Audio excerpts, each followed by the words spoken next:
just play the part you normally play. That's when the drop D sounds good.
Yeah, go to the end chorus.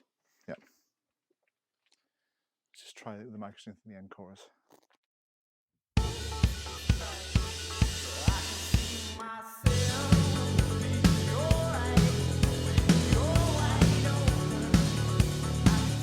Yeah, I'm just having a little play with the bass microsynth there, just try and find the right frequency and how open to have the filter. Got to be careful if you're using sub bass on the microsynth as well.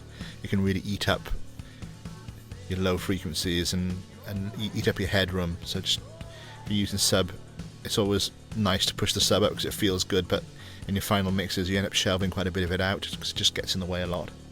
So you're looking for that kind of raspiness of the microsynth. Sometimes that is a nice combination with some fuzz pedals and big muff or something to use the two together. You can really get some really good aggressive sounds. I like that part at the end. You like it, do you? Yeah, oh, okay, it's really cool. good. So I thought it was a bit cheesy. oh, cheese is good. Yeah, Cheese is good. Don't spare the cheese. yeah. The microsynth works for the big drum part at the end, but that's the only place it really works. Okay. So maybe just record it and just mute it for all, you know. It'd be nice to try maybe a little bit of like sort of chorus on the bass in the verses when the higher stuff, Sure. even like a chorus delay thing, which just comes in the verse stuff. Okay. Because it's really sparse there, and I think it. Should I put that on now? Or? Yeah, let's give it a go now. But it'll only really be for the verse stuff. So basically, the normal chorus will be just with the drop octave stuff with a little bit more grit on. The verse cleaner with a bit of tape echo on. Then the end, bring the microsynth in. Then back to the verse sound for the coda play out section.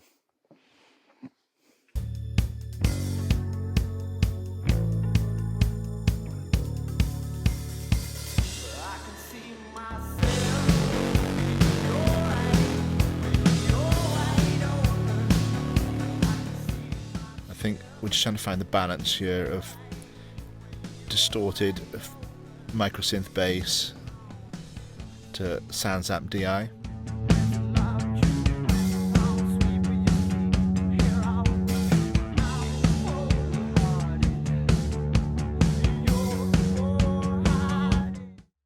So put the chorus back on at the end? I reckon. Yeah. Yeah.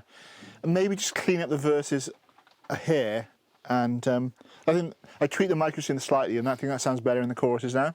Cool.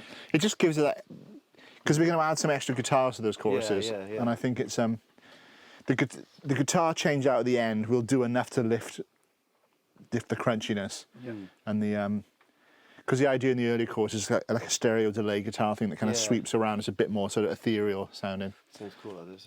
But, so the bass dirtiness helps those choruses. Cool. I'm happy. Yeah. Just tune up and get some takes down. The other thing is, at the beginning, when I come in, I do like that, and then I mute it with my hands like that. I mean, do you want me to do that, or And then the same thing happens as well. Just before the drop of the middle 8, I do like a harmonic and then mute it a bit, just so it rings out. Do you want me to do that, or do you want to? Maybe we should drop the harmonic in so it hasn't got the micro synth on, and then fly the harmonic off into delay or something. Get towards like a infinite reverb thing. Yeah.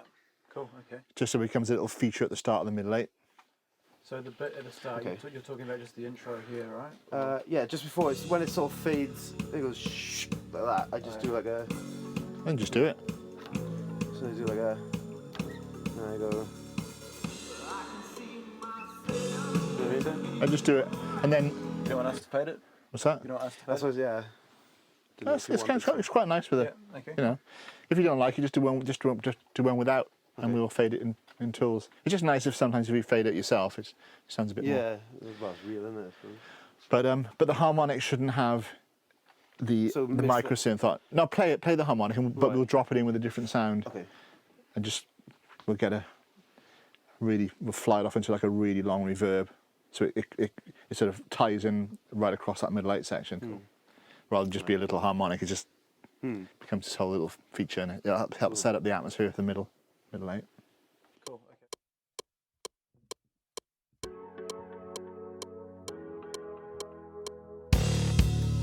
It's always nice to have some different bass sounds for different parts of the song.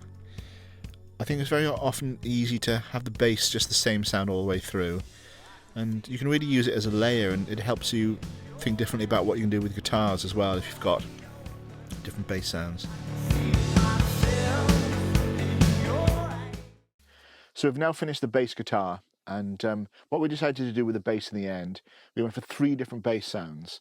So in the verse, we went for a slightly chorus delay effect on the bass, a little bit of SoundZap plug-in, but pretty clean, just to give it that sort of Peter Hook kind of approach. In the choruses, there was a detune, drop D tuning on the bass. We went for a much more aggressive sound. We used some bass micro synth to give it a real dirty, fuzzy bottom end. Used the amp, the DI, and the micro synth. So it's like 3 bass sources for that sound. And then in the middle 8 section, it was just the amp and the DI. So just different bass sounds. Again, like we did with the drums, we have some different approaches. So each section of the song has got a slightly different sonics. It just keeps the song interesting. So yeah, that's what we did with the bass. And now we're going to look at some keyboards.